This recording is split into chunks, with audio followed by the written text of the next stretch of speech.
এক মাস রাত জেগে জেগে তারাবির নামাজ পড়ছি, তাহাজ্জুদ পড়ছি, ঘুমাবোই তো ঈদের দিন নাকি? ঈদের দিন বাড়িতে ছেলে আসবে, মেয়ে আসবে, ভাই আসবে, বোন আসবে, কত আত্মীয় স্বজন আসবে। ঈদের পরের দিন হচ্ছে ছোট বোনের বিয়ে বা বড় ভাইয়ের বিয়ে। ঈদের দিন রাতেই তো আমরা বক্স বাজাবো, আছে না? বলেন হয় না এরকম? ঈদের রাত্রে দেখবেন বাংলাদেশের বিভিন্ন গ্রাম, যেই গ্রামগঞ্জে ঈদের রাত্রে এমন হারে বক্স বাজে, শুধু ঈদের রাত্রে গ্রামগঞ্জে বক্স না, মার্কেট আছে, মার্কেটে দেখবেন 2টা বক্স লাগাইছে, 36 দুগুণ কত হয়, 36 ইঞ্চি মাইক। আমার মনে হয় 36 ইঞ্চি মাইক নাই, বলতেছি একটু বাড়ায়, বিশাল সাইজের বড় বড় বক্স লাগায় রাখছে। ওই বক্স দিয়ে মার্কেটের সামনে বাজানো হচ্ছে, মাঝে মাঝে গান আসে আর বলতেছে আসুন অফার অফার।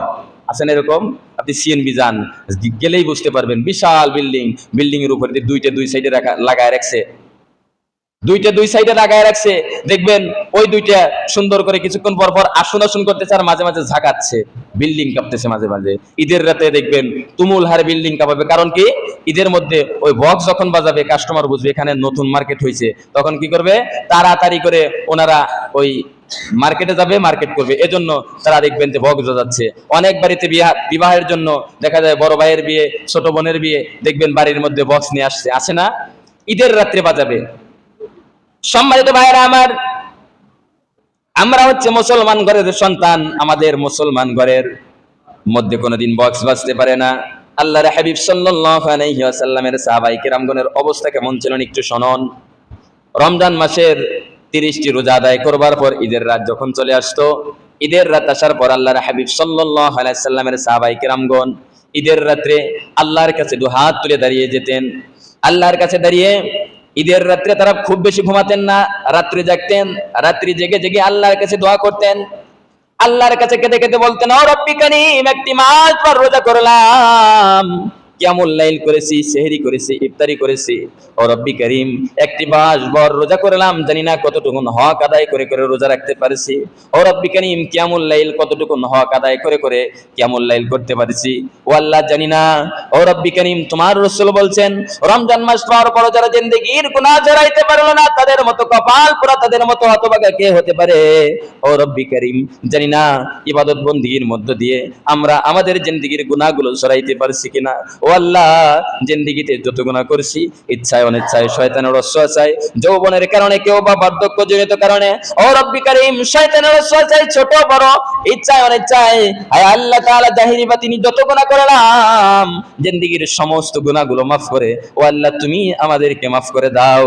আল্লাহর হাবিব সাল্লাল্লাহু আলাইহি সাল্লামের সাহাবায়ে কেরামগণ রমজানের ঈদ যখন চলে আসতো, রাতের বেলা তারা জাগ্রত থেকে আল্লাহর কাছে দোয়া করতেন আর বলতেন, আল্লাহ নামাজ কবুল হলো কিনা বলতে পারি না, তারাবি কবুল হলো কিনা বলতে পারি না, রোজা কবুল করছো কিনা বলতে পারি না। আল্লাহর কাছে আল্লাহর ভয়ে তারা কান্না করতো। আর আমাদের দেশের সিস্টেম হচ্ছে, আমরা নামে মুসলমান, আমাদের সামনে ঈদ যখন চলে আসে, ঈদের রাত আসার পর আমরা ডিজে গান নিয়ে ব্যস্ত হয়ে যাই। নামাজ আদায় করা তো দূরের কথা, 1 মাস নামাজ পড়ছি, এখন আর নামাজ পড়া লাগে নাকি? এমন লোক আছে দেখবেন, ঈদ যখন, ঈদের রাত যখন চলে আসবে, বলবে দীর্ঘ 1টি মাস ইবাদত বন্দি করছি, 1 রাকাত নামাজ কামাই দিই নাই, একদিন রোজা ভঙ্গ করি নাই, 11 মাস তো নামাজ না পড়লে এমনি তো জান্নাতি। আছেন এমন কিছু লোক দেখবেন, রমজানের রোজাও শেষ, ওর নামাজও শেষ, ওর টুপিও শেষ, দাড়িও শেষ, সব শেষ। আছেন এমন কিছু মুসল্লি, রমজান আলী মুসল্লি। এই মুসল্লিদের আমি বলি রমজান আলী মুসল্লি। রমজান মাসে একেবারে আল্লাহর ওলি হয়, ফেরেশতাও ভয় পাওয়া যায়। আমার মনে হয় ফেরেশতা দেখে বলে, কি কে রে, তো আমার চেয়ে বড় দেখা যায়, লম্বা টুপি, লম্বা জামা, পকেটে মিসাক সব সময় থাকে, মিসাক পকেটে নিয়ে আসরের নামাজের থেকে মিসাক করা ধরে, আসরের থেকে মিসাক করে, আসরে মিসাক করে, মিসাক করে কুলি করে, কি ভাই রোজা আছি তো মিসাক করতেছি, মুখ দিয়ে দুর্গন্ধ যাতে বের না হয় মিসাক করতেছি। দুপুরের আগে একবার মিসাক করে, আছেন এমন লোক, কি ভাই বারবার মিসাক করেন, মানে রোজা আছি তো, রোজা আছি বোঝে না, মানুষকে বোঝায় যে আমি রোজা আছি। রোজা থেকে বাড়িতে যায়, সকালবেলা শেষ সাথে সেহরি খায়, নামাজ না পড়ে ঘুমায়, ঘুম থেকে উঠে বাড়িতে টিভি থাকলে টিভি অন, টিভি অন, দিন যায় না, কাজ কাম নাই, রোজা থেকে কি করবো, টিভি, সারাদিন টিভি দেখতে থাকে। দুপুরের সময় আরামসে যখন আজান দেয় গোসল করতে যায়, গোসল করে এসে বিবি যদি ভাই কি নামাজ পড়বানো, রোজা রয়েছে, আমার নামাজ লাগে, রোজা আছে আর নামাজ লাগে নাকি? খাতো কাম্পানা, রোজা থেকে শরীর দুর্বল, নামাজের দরকার নাই। এমনও লোক আছে যে রমজানের রোজা ঠিকই আদায় করে কিন্তু মাগার নামাজ পড়ে না, আছেন এমন লোক? মনে হয় নাই এরকম। আমার মনে হয় এই মসজিদের মধ্যে একজনও নাই। আমি জানি মসজিদেও আছে, আমি আপনাদের লজ্জা দিতে চাচ্ছি না, বোঝাতে চাচ্ছি মসজিদের মধ্যে এমন লোক আছে, আমার চোখে পড়তেছে, আমি তো দেখতেছি, আমার চোখে পড়তেছে, আমি দেখতে পাচ্ছি মসজিদের মধ্যে এমন লোক আছে, রোজা ঠিকই আছে কিন্তু নামাজ ফজরও পড়ে না, আজকেও পড়ে নাই। কপাল পোড়া, এর মতো কপাল পোড়া আর কে হতে পারে? দিন একটা ফরজ হচ্ছে রমজানের রোজা, আর প্রত্যেকটা দিন 5 বার ফরজ, সেটা হচ্ছে নামাজ। রমজানের জন্য আপনাকে কেউ জাগ্রত করে দেয় নাই, মাইক দিয়ে বলে নাই তুমি রোজা থাকো রোজা থাকো রোজা থাকো, বলে নাই। কিন্তু নামাজের জন্য 5 ওয়াক্ত 5 বার মুয়াজ্জিন বলছে। যখন তুমি ঘুমেছিলে, ঘুমের ঘরে থাকা অবস্থায় মুয়াজ্জিন বলছেন আসসালাতু খায়রুম মিনান নাওম, ঘুমের চাইতে নামাজ উত্তম, ঘুমের চাইতে নামাজ উত্তম। ও পাড়ার লোকেরা, মহল্লার লোকেরা, ঘুমের চাইতে নামাজ উত্তম। আসসালাতু খায়রুম মিনান নাওম, ঘুমের চাইতে নামাজ উত্তম, ঘুমায়ও না, ঘুম থেকে উঠে যাও। বলছে হাইয়া আলাস সালাহ, নামাজের দিকে আসো। ডাকছে না? বুঝি নাই তো, আরবিতে ডাকছে, বুঝি নাই। হাইয়া আলাস সালাহ, নামাজের জন্য আসো। হাইয়া আলাল ফালাহ, এ বান্দা নামাজের মধ্যেই কল্যাণ রয়েছে, তুমি বুঝতে পারতেছ না, নামাজ পড়লে তোমার মঙ্গল হবে, নামাজের মধ্যেই কল্যাণ। বলছে মাইক দিয়ে দিয়ে, একবার বলে নাই, 5 বার বলছে। কিন্তু হেলায় দোলায় সময় কাটাইছি, আমি তো রোজা আছি, নামাজ না পড়লে কি হবে?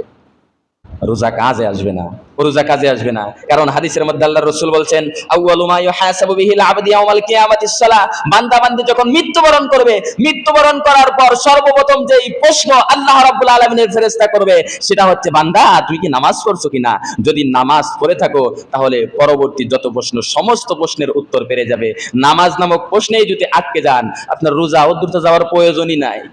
আমি মাঝে মাঝে উদাহরণ দিয়ে বলে থাকি, একজন যুবক মানুষ আম কিনতে গেছে, মনে করেন বরুনিয়া হাটে আম কিনতে গেছে, গ্রামের মধ্যে থেকে এক চাচা আম নিয়ে আসছে ডিশে করে।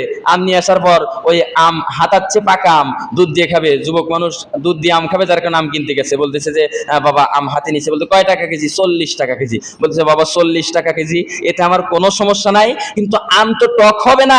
আটির করে যায়, কিছু কিছু আম আছে দেখবেন উপরে খুব মিষ্টি, আটির করে যখন যাবেন একটু টক টক লাগে, আছেন এরকম আছে। কিন্তু বলতেছে কাকা আম নেবো, ঠিক আছে 40 টাকার সমস্যা নাই, কিন্তু আটির করে যে একটু টক হবে না তো? বাবা কয় কি? আটির করে যা, কামড় দিয়ে দেখেন অত দূর যাওয়াই লাগবে না, তার আগেই টক হবে। তার মানে বোঝাচ্ছে আটির করে না, এই আম তো আসলে দুধ দিয়ে খাওয়ার আম না, টক আম। আটির করে অত দূর যাওয়ার প্রয়োজনই হবে না, কামড় দিয়ে দেখেন কি পরিমাণ টক। আমি আপনাদের দ্বারা এটাই বোঝাতে চাচ্ছি, এই কথার দ্বারা আপনি ভাবতেছেন যে রোজা করছি, দান করছি, সদকা করি আমি, আবার রমজানের রোজায় ভুল ত্রুটি হয়, এজন্য কি দিব? ফিতরা দিব 110 টাকা করে। বাপরে, আমি কি কম পালোয়ান নাকি? আপনি এটা ভাবতেছেন।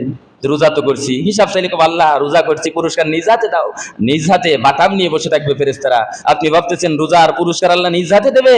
সর্বপ্রথম যখন নামাজের প্রশ্ন করবে, বান্দা নামাজ পড়ছো কিনা, নামাজেই যখন আটকে যাবেন, ওই আতির করে দূর যাওয়াই লাগবে না, আইয়ে যা দেখেন নামাজেই যখন আটকে যাবেন, আপনার রোজার প্রশ্ন, ও প্রশ্ন তো প্রশ্নই না, ওটা প্রশ্নই করবে না। নামাজে যখন আটকে যাবেন, পরবর্তী প্রশ্ন আছে। ইন্টারভিউ দেওয়ার জন্য গেলেন, প্রথম যে প্রশ্নগুলো করলো পারলেন না, দ্বিতীয় ধাপে যাওয়ার কোনো চান্স আছে নাকি? কোনো চান্স নাই। প্রথমে আপনাকে আউট করে দেবে, প্রথমেই জাহান্নামের ফেরেশতাদের হাতে ধরায় দিবে, যা ধাক্কায় জাহান্নামে ফেলে দে, বলে দেবে। সম্মানিত উপস্থিতি, এজন্য আমাদেরকে আগে নামাজ পড়তে হবে। আগে আমাকে আপনাকে নামাজ পড়তে হবে। নামাজ যদি আমি আপনি পড়তে পারি, বাদ বাকি যত আমল করি, যত যা করি, সব কবুল হয়ে যাবে। যদি নামাজ না আদায় না করতে পারি, তাহলে কিন্তু আমি আপনি ধরা খেয়ে যাব। কারণ আল্লাহ রাব্বুল আলামিন বলছেন ইয়া আইয়ুহাল্লাযীনা আমানু কু আনফুসাকুম ওয়া আহলিকুম নার। আল্লাহ বলছে ইয়া আইয়ুহাল্লাযীনা আমানু কু আনফুসাকুম, বান্দারে আগে নিজে বাঁচো। নিজে বাঁচো, কেমনে বাঁচবা?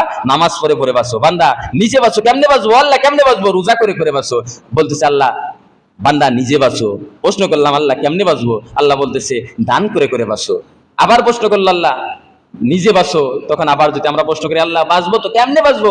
আল্লাহ বলতেছে যেই কাজগুলো করতে বলছি ওই কাজগুলো করে করে বাঁচো, যেই কাজগুলো ছাড়তে বলছি ওই কাজগুলো ছেড়ে ছেড়ে বান্দা তুমি বাঁচো, জাহান্নামের আগুন থেকে বাঁচো। এরপর বলছো আহলিকুম নার।